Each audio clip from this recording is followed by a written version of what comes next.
Ultimately, the person trying to do what is right by the other be quick to forgive, to show compassion, to continually look past certain problems, and behaviors becomes resentful, angry, and mistrusting, even of God. For how can a just God demand such unending suffering, joylessness, and sacrifice, even in the name of love? The answer is, God does not. God asks only that you include yourself among those you love. God goes further. God recommends, that you put yourself first. I do this knowing full well that some of you will call this blasphemy, and therefore not my word, and that others of you will do what might be even worse. Accept it as my word and misinterpret or distort it to suit your own purposes, to justify ungodly acts. I tell you, this putting yourself first in the highest sense never leads to an ungodly act. If therefore you have caught yourself in an ungodly act as a result of doing what is best for you, the confusion is not in having put yourself first, but rather in misunderstanding what is best for you. Of course, determining what is best for you will require you to also determine what it is you are trying to do. This is an important step that many people ignore. What are you up to? What is your purpose in life? Without answers to these questions, the matter of what is best in any given circumstances will remain a mystery. As a practical matter, again, leaving esoterics aside, if you look to what is best for you in these situations where you are being abused, at the very least what you will do is stop the abuse, and that will be good for both you and your abuser. For even an abuser is abused when his abuse is allowed to continue. This is not healing to the abuser, but damaging. For if the abuser finds that his abuse is acceptable, what has he learned? Yet if the abuser finds that his abuse will be accepted no more, what has he been allowed to discover? Therefore, treating others with love does not necessarily mean allowing others to do as they wish. Parents, learn this early with children. Adults are not so quick to learn it with other adults, nor a nation with nation. Yet despots cannot be allowed to flourish, but must be stopped in their despotism. Love of self and love of the despot demands it. This is the answer to your question. If love is all there is, how can man ever justify war? Sometimes man must go to war to make the grandest statement about who man truly is. He who abhors war. There are times when you may have to give up who you are in order to be who you are. There are masters who have taught, you cannot have it all until you are willing to give it all up. Thus, in order to have yourself as a man of peace, you may have to give up the idea of yourself as a man who never goes to war.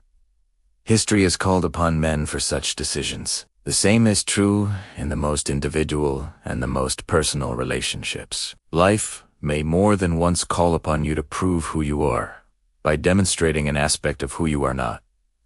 This is not so difficult to understand if you have lived a few years, though for the idealistically young it may seem the ultimate contradiction. In more mature retrospection it seems more divine dichotomy. This does not mean in human relationships that if you are being hurt, you have to hurt back. Nor does it mean so in relationships between nations.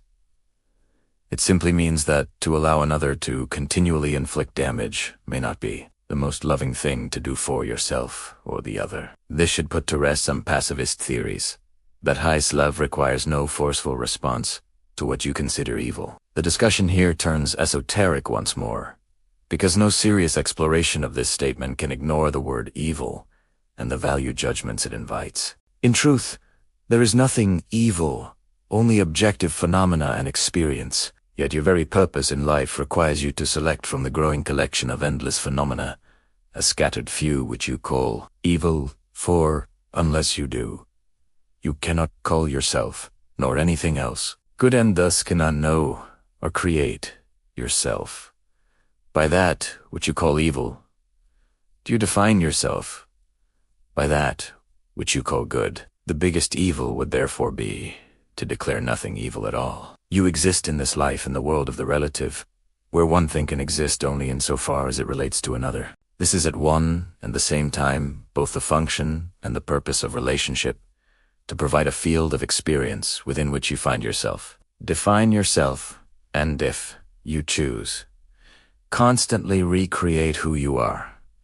Choosing to be godlike does not mean you choose to be a martyr, and it certainly does not mean you choose to be a victim. On your way to Mastiwen, all possibility of hurt, damage, and loss is eliminated. Would be well to recognize hurt, damage, and loss as part of your experience, and decide who you are in relationship to it. Yes, the things that others think, say, or do will sometimes hurt you until they do not anymore. What will get you from here to there most quickly is total honesty. Willing to assert, acknowledge, and declare exactly how you feel about a thing. Say your truth kindly, but fully and completely. Live your truth, gently, but totally and consistently. Change your truth easily and quickly when your experience brings you new clarity. No one in right mind, least of all God, would tell you, when you are hurt in a relationship, to stand aside from it. Cause it to mean nothing. If you are now hurting, it is too late to cause it to mean nothing. Your task now is to decide what it does.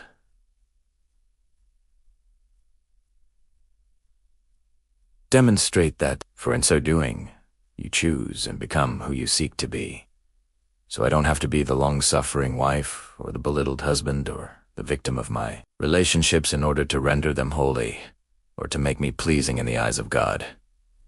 Good grief, of course not. And I don't have to put up with attacks on my dignity, assaults on my pride, damage to my psyche, and wounds to my heart, in order to say that I gave it my best in a relationship, did my duty or met my obligation in the eyes of God and man. Not for 1 minute. Then, pray God, tell me what promises should I make in relationship? What agreements must I keep? What obligations do relationships carry? What guidelines should I seek? The answer is the answer you cannot hear for it. Leaves you without guidelines and renders null and void every agreement in the moment you make it. The answer is, you have no obligation, neither in relationship, nor in all of life. No obligation, nor any restriction or limitation, nor any guidelines or rules, nor are you bound by any circumstances or situations, nor constrained by any code or law, nor are you punishable for any offense, nor capable of any for. There is no such thing as being offensive in the eyes of God. I've heard this before, this there are no rules kind of religion. That's spiritual anarchy. I don't see how that can work. There is no way it cannot work if you are about the business of creating yourself.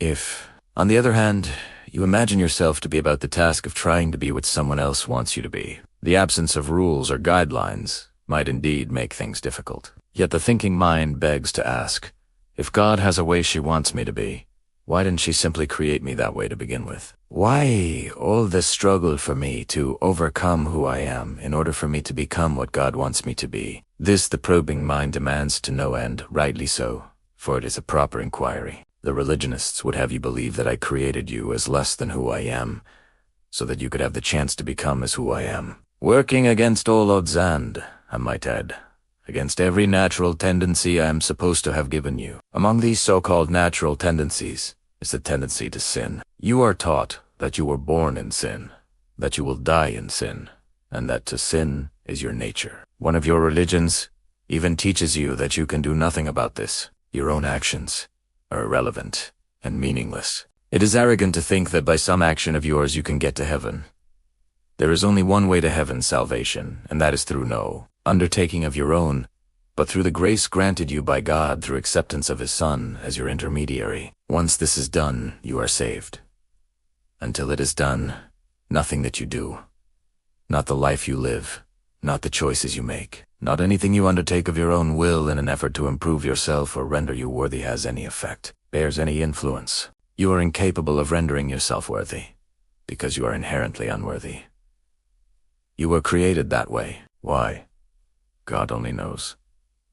Perhaps He made a mistake. Perhaps He didn't get it right. Maybe He wishes He could have it all to do over again. But there it is. What to do?